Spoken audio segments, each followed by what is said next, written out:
ये हमारे पास गाड़ी आई है हुंडई की वरना 2018 मॉडल। इसके रैक में प्रॉब्लम थी, जैसे स्टेयरिंग काटते थे तो कट कट के आवाज़ आती थी। तो हमने इसे रिपेयर कर दिया। रिपेयर करने के बाद लगाया इसका रैक, तो इसमें स्टेयरिंग की लाइट आ रही है। स्टेयरिंग की लाइट इस वजह से आ रही है कि इसमें स्टेयरिंग हमने खोला था तो अब कैलिब्रेशन करनी पड़ेगी। तब हम देख सकते हो कैलिब्रेशन कर रहे हैं।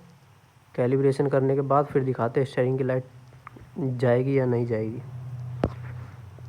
देख सकते हो 10 सेकंड ऑफ़ करने के लिए बोला था, 10 सेकंड हो चुका है।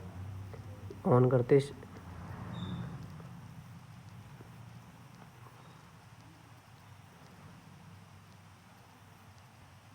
कैलिब्रेशन सक्सेसफुल हो गया। अब चेक करवाते हैं आपको, दिखाते हैं गाड़ी स्टार्ट करके। ये देख सकते हो स्टीयरिंग की लाइट चली गई इसमें से। स्टीयरिंग बिल्कुल ओके हो चुका है, कोई आवाज़ भी नहीं है अब।